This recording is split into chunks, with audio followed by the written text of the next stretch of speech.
First exercise for beginners who are new to sandbag training. The very first exercise I would teach someone with sandbags is the deadlift. It'll get the back, the legs, the grip, a lot of the stabilizers in condition so that they can progress on to further sandbag work.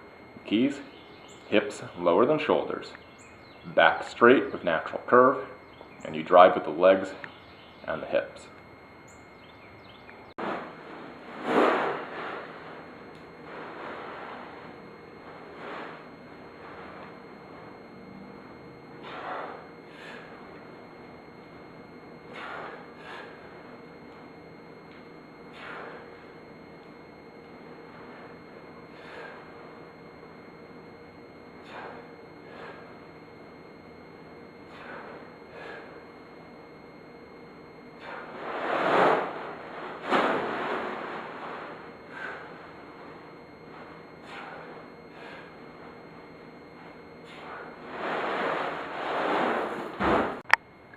Second beginner sandbag exercise is the front squat. It'll help strengthen the legs and glutes further. It'll help correct some strength imbalances that lots of people have from working at desks all day, particularly the kyphotic slumping and upper cross syndrome, where the chest becomes closed in and tight and so forth. And it'll help strengthen the core, particularly in the upper back. And the stabilizers for the trunk. The keys here, just like in the deadlift, is to keep the back flat. You also want to keep your arms up as much as you can, because that will keep you from rounding your upper back. You want to look forward at a steady position, not to let your neck round down, because that'll also tend to round your upper back. You want to stay tight. You want your abs, your core to be tight. And you want to move through a good range of motion, parallel or below with your thighs if you can.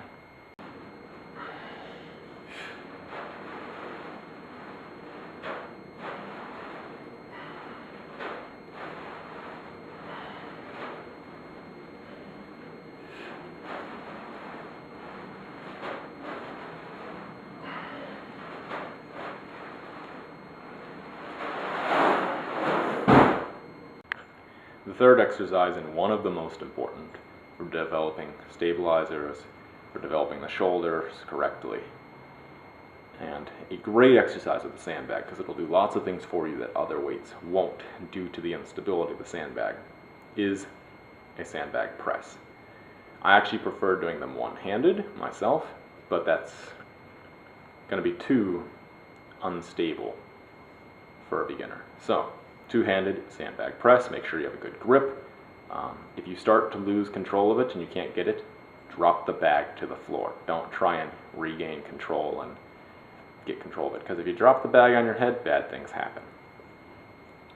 On the first lift, you'll notice that I bring my arms up, and that the plane of my arms, if you will, from the side view, is by my ear. That is the correct position. You'll notice in the next two I demo what lots of people you'll see do who are trying to get that full extension up, but don't have the shoulder flexibility or strength to get their arms back. They bring the head forward. You don't want to bring the head forward. You want your head in a nice neutral position. Arms all the way up, full extension, not head forward. Keep the back, the spine straight, leaning back a little. When the bag's in the bottom position is fine. You're maintaining your center of gravity. Just don't overarch the spine. Keep your knees slightly bent. Everything balanced, stable, controlled. If you lose control, drop the bag.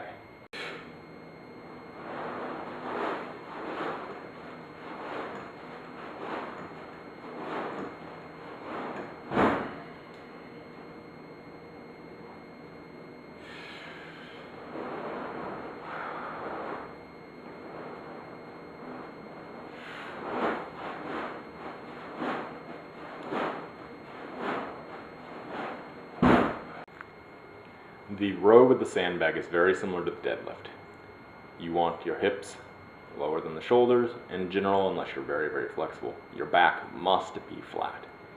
You'll probably have your legs fairly bent to maintain a good position where you're not standing very upright. You want to be at a decent angle at the hips bent over, so you'll probably need to bend your legs. at the knees.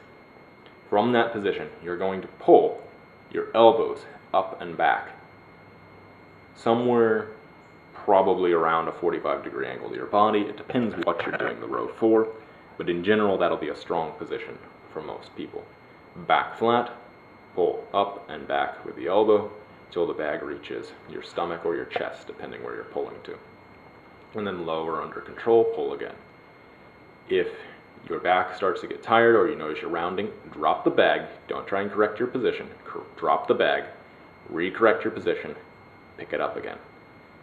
Trying to lift out of that rounded position and straightening the back out of a rounded position is how lots of people injure their back. The spinal erector muscles and the other postural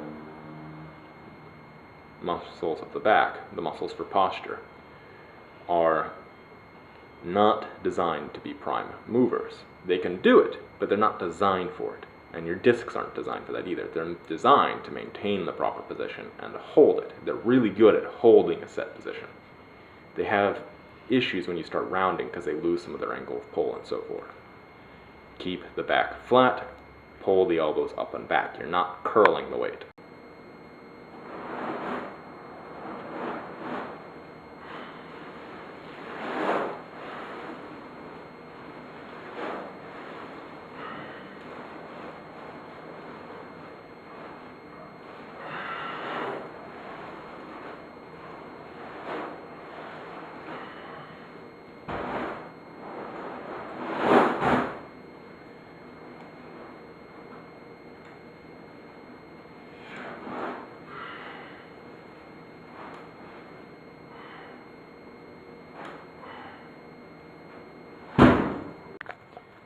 Curl, nice and simple, exercise everyone knows. Sandbag, it's a little different because your grip's going to be the issue. How are you going to grab the bag? And the other issue is going to be that when you bring the bag up, the weight's going to move to the bottom, and it's going to be wider than a dumbbell is. It's going to want to hit your body. For that reason, you may have to bring your elbows forward, depending on the size and the weight of the bag, and how much room there is in the bag beyond the space that the gravel itself takes up. You notice I bring my elbows forward, but that's because the bag's basically dragging on my chest if I don't. There's multiple grips you can do with sandbags. You can do a parallel grip like what I start with. You kind of like a hammer curl on like a parallel grip barbell. You can do, you can turn the bag over like I do in the second part, and you can hold the bag with your hands together like you're doing a hammer curl of sorts. There's lots of different ways you can do it, and when you get more advanced and your stabilizers are strong enough and you're strong enough to lift the bag that way, you can do one-handed curls with a sandbag as well, which is a great test of grip strength.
Lunges, the exercise everybody loves to hate. With the sandbag, there's a variety of ways you can do it, depending on how strong you are, how heavy the bag is, how good your stabilizers are, and so forth. I don't really encourage people doing short step distances on the lunges, because then you'll notice the person only bends their front knee a little bit, they don't really descend very low, and so forth. You want a nice low descent in your lunge. You want to step out far enough that when you descend down, you're getting your front thigh as close to parallel as you can. So I encourage long steps. You'll also notice that I'm doing it in place. Part of that is for the video, but also the other is if you're really wanting it to be intense on one leg at a time, or one side at a time, do it on that one side, and then switch and do it on the other side, and you'll find it's a little more intense. Or if you want more volume, then you can do walking lunges and walk a long distance. You can put the weight on your back if you're strong enough to get it up and to put it on your back safely. You can put it on one shoulder if your core is really strong and you think you can stabilize that. When I do the intermediate or maybe the advanced video, I'll show one shoulder sandbag squats, which are a great core exercise if you already have good technique and you're stable. You can also do the lunges holding the sandbag like a front squat. That's fine as well. Make sure you work your two legs evenly, you stay stable, and you don't fall, because you can lose your balance with lunges.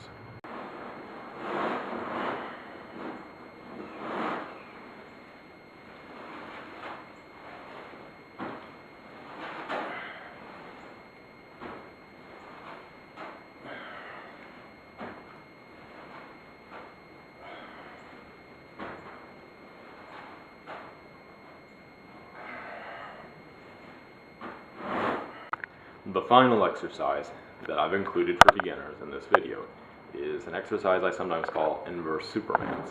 It's a modified version of the Pike. The basic idea is that you keep your spine in a neutral, natural position.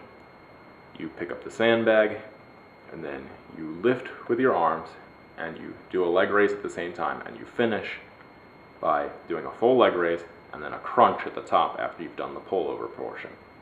And then you're going to extend back the legs and the arms and return to a neutral spine position, and then keep extending without losing that neutral spine position so that your legs are just off the floor and the bag's just off the floor again.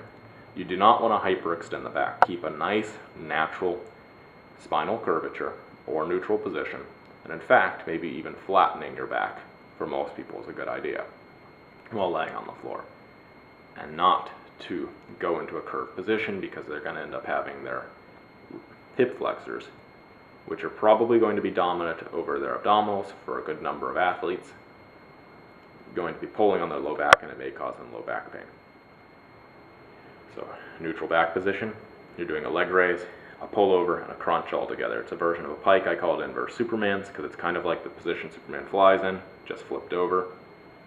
And if you get where you can do this with ankle weights and a heavy sandbag or dumbbell or plate or whatever you're holding, you will get a pretty super core. As long as you're working, of course, the other areas of the core.